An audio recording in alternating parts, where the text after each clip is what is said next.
Today's topic is something that's become a lot more prominent in recent years, and it's the value of a personal and or career advisory board.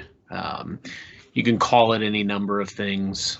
There are certain values to having formal mentors and career coaches, things of that stature, people that we gravitate toward in that realm. But the way I see a personal or a career advisory board, it doesn't even have to be formal. It's people that you surround yourself with, that you solicit advice and guidance from, that you share ideas, that you collaborate. But often it's you come to learn. So when you're forming a personal or career advisory board, it's important to figure out, who are some of the people that can complement areas that you want to grow. If there's areas that you've outlined as your areas of opportunity for improvement, who's strong in those areas? Find those folks. Find people that are doing what you want to be doing. If you want to get promoted, find people that are doing that role successfully. If you want to go into another industry or into another division of your organization, find people that are in that realm and learn from them. And the right approach is typically, hi, I've identified you as somebody that I could learn from and that we could share ideas. And I'd love to do just that. You want to come to them with the approach of asking for feedback, asking for guidance. Come to them with that spirit of humility, because it's important that you are looking to learn and complement your skill set. These types of relationships can go any number of ways. Certainly, they can impact you if there are job opportunities that come open in those types of in those types of areas. But where it also really comes into place is just the advice, the enrichment, the experience that these folks are going to be able to impart on you.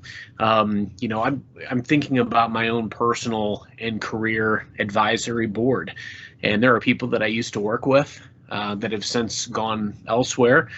There's people that I work with today, people that have been promoted, people in other facets of my organization. There's people that I've worked with throughout the years that I still stay in contact with. There's also people that are in the same industry or in the same sales or leadership type roles that I either have or am looking to have. Because the thing is, with your career and with your life, you never know exactly where it's going to go. You have to be prepared to adapt and evolve for any number of possible scenarios.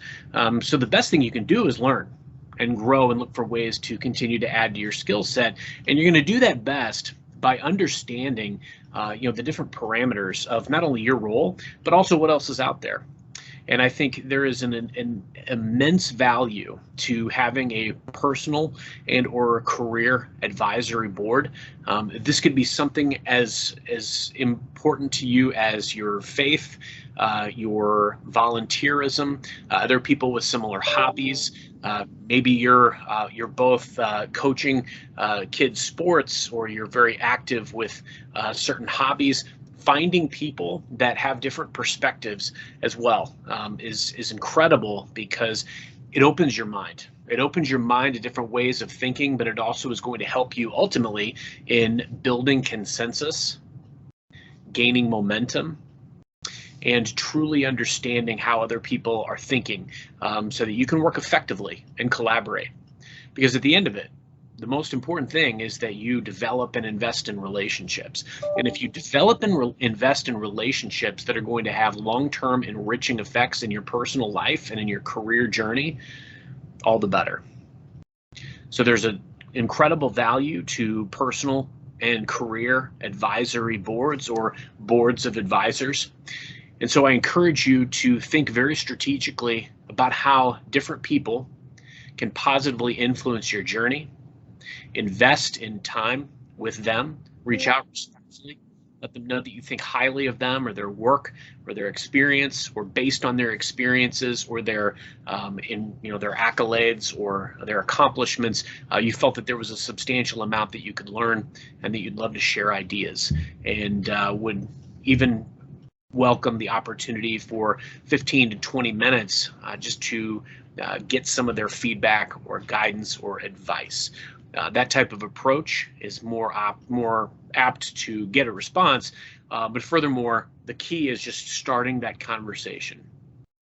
Once you get that conversation, invest in that, get some feedback from them, figure out maybe what types of things you should be doing to learn, books you should read, courses you should take, other people you should talk to.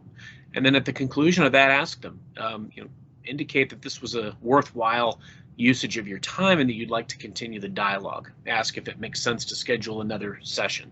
And this could be done with somebody that you barely know, that you think highly of, or that you were recommended to. And it could also be somebody that you've known for decades and somebody who you believe could mentor and guide you in certain aspects of your life. Thanks for watching. Best of luck.